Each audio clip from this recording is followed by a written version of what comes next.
Toto je Abdullah. Abdullah je Ujgur, jeden z prvých veriacich v tomto 11 000-ovom národe, ktorý žije hlavne na západe Číny. Pripojme sa k modlitbe Abdulu. Otče náš, Ty miluješ ujgurský národ a Ty si poslal vykupiteľa, Ježiša Krista, aby prišiel a vykúpil ľudí, ktorí žijú v temnote. Po svojom slove si povedal, že ľudia, ktorí žijú v temnote, uvidia veľké svetlo a že Ty si svetlo.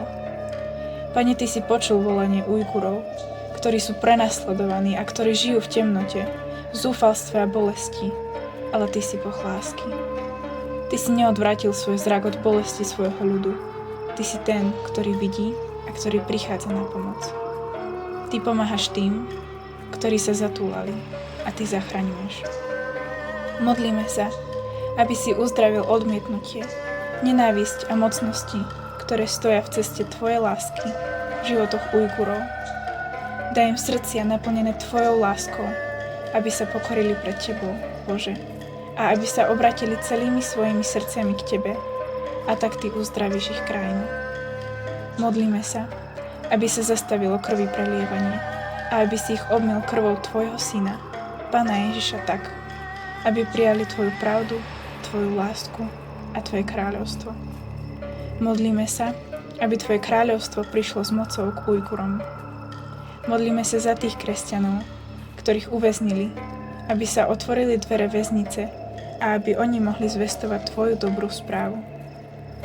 Pane, prosíme, aby si poslal pracovníkov medzi ujgurský národ.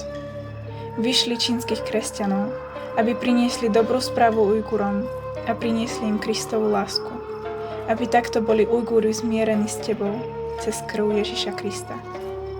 Modlíme sa za Ujgurov, aby si im navrátil nádej, aby si k nim prišiel v ich beznádeji.